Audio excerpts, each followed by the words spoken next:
What's going on, guys? Mike here, the Detroit Borg, with a look at the new 6th generation iPod Touch, and it's been a very long time since we've seen an update. In fact, the last time I unboxed one was 2012, when we saw the 5th generation, which was a complete redesign with a larger screen. But this one is pretty much a spec upgrade with some new colors. It's a pretty significant spec upgrade. We go from the A5 processor to an A8 with an M8 motion coprocessor. We go from a 5 megapixel rear-facing camera to an 8 megapixel iSight camera. We also get some new colors, so gold has finally been added to the iPod lineup. We also get a new blue and a new pink, but space gray, silver, and product red remain unchanged. Now, with all these new upgrades, we do lose one feature from the previous generation, which was the iPod loop button. So that feature is completely eliminated here. We also get 4 size configurations and prices: 16, 32, 64, and now 120 gigs at $199 all the way up to $399. Now, although the new iPod Touch pretty much borrows most of its parts from the iPad Air 2 and the iPhone 6, there is one new feature here, which is Bluetooth 4.1. This is the first time we're seeing this on an Apple device. But the iPod Touch, just like other Apple products, now supports 802.11ac Wi-Fi with dual band support. Now, the packaging is pretty familiar for the iPod Touch. We have this nice crystal case which shows off the design and the color. Along the back, you have your capacity. So we have 4 capacities to pick from, so make sure you walk away with the right one. Of course, we have our iPod Touch branding along the side, Apple logo on the top, and on the bottom you have your serial number information. Now, to open this box, you have this little piece of tape along the top to pull off. Once you pull this off, the lid flops open and is hinged toward the bottom with another piece of tape you can leave in place. Now, the iPod Touch is sitting in a plastic tray which is clamped at either side on the top and bottom. Now, in order to remove it, you have to peel up the label. So you have a little tab at the bottom, just peel up the label and the casing will just pop off.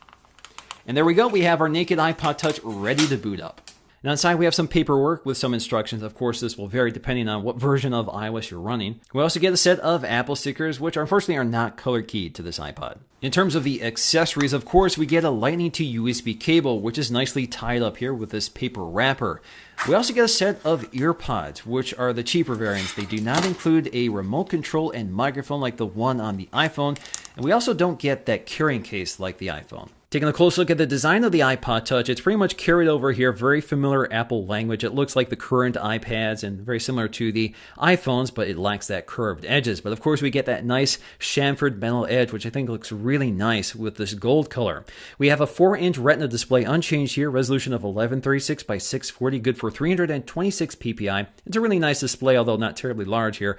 Of course, it's much smaller than the new iPhone 6, but this does mean that Apple is pretty much committed to the 4-inch form factor with this new generation. The iPod Touch also gets the upgraded FaceTime HD camera, good for 1.2 megapixel photos, f2.2 aperture, and 720p HD video with backside illumination. Unfortunately, the iPod Touch is still lacking an ambient light sensor. Now, unfortunately, the iPod Touch did not get Touch ID, so the home button is pretty much unchanged, but you can see with this gold color, it's actually color matched to the gold finish, which is kind of nice. Along the side, we'll find these pill-shaped volume controls, which are metal and color matched to the body. Along the top, we'll find our sleep-wake power button, still on the top, not along the side like you see with the newest iPhones.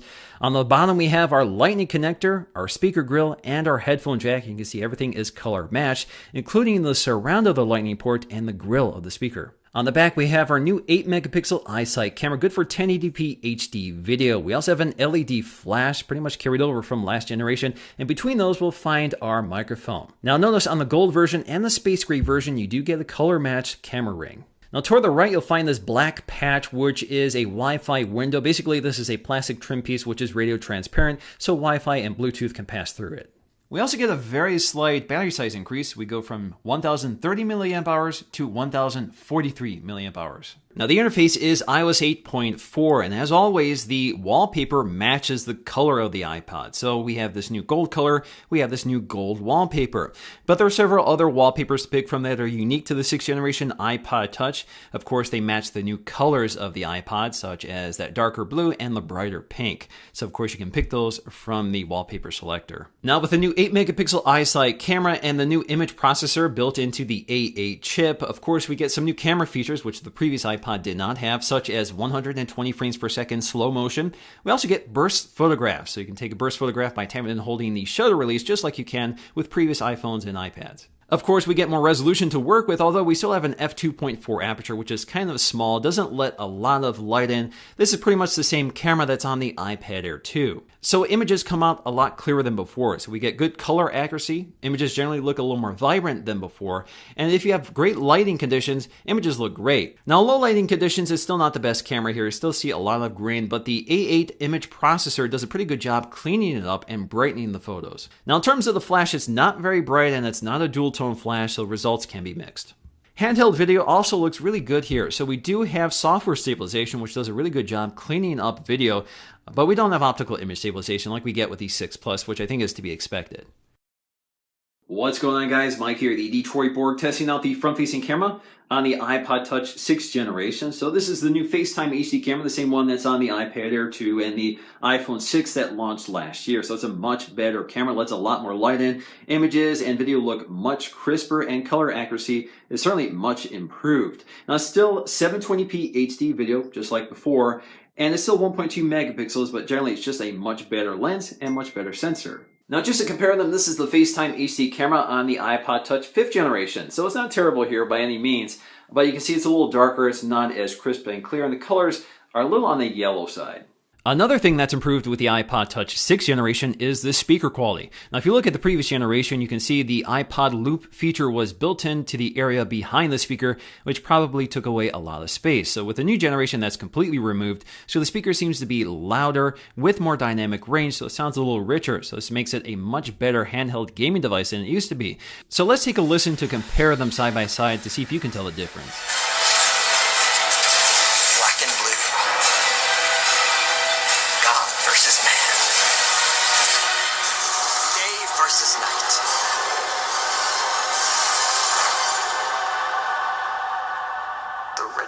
Are coming. The red capes are coming.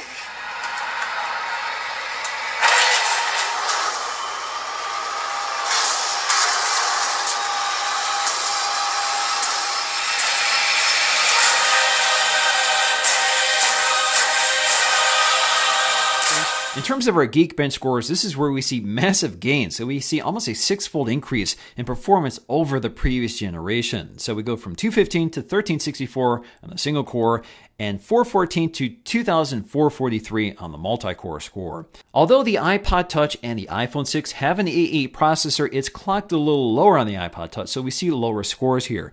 So the iPod Touch is clocked at 1.13 gigahertz versus 1.4 gigahertz on the iPhone 6. The 6th generation also doubles the RAM of the 5th generation, so we go from 500 to 1 gig of RAM, just like the iPhone 6. For day-to-day tasks, the new iPod is noticeably quicker, more reliable, and smoother than the 5th generation iPod Touch, which tended to bog down and sometimes stall on certain tasks, and that came with newer versions of iOS, as the older hardware had a harder time keeping up with newer software. So this iPod Touch is definitely ready for iOS 9 and future releases. In terms of gaming performance, this is where we see massive gains here from the A5 chip to the 64-bit A8 chip, which supports the metal architecture for gaming development.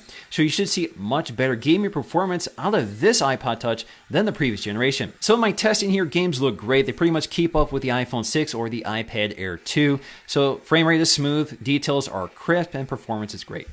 Now, personally, the only issue I have with gaming on the iPod Touch is just the size and resolution of the screen. There's not a lot of resolution to work with, and the screen is pretty small, so it's kind of hard to see some of the details. So in the end, the iPod Touch is a significant improvement over the previous generation. It's actually one of the first iPod Touches to really meet almost parity with the current iPhone in terms of its specs. So this is really here for the long haul. So who knows how many iPod Touches we'll see in the future, but this is here to stay for at least a few more years. Now, personally, I would like to see Touch ID on the iPod Touch, but I understand the need to keep costs down so it's affordable. And I would also like to see a larger screen, but with a thinner iPad mini arriving and with pricing kind of overlapping on the iPod Touch, you can see that maybe that's not necessary. Now, if you want to check out the new pink and blue colors available on the iPod Touch, Dom Esposito and Danny Winget will be covering those in their iPod Touch videos, so I'll leave those linked in the description below so you can check them out.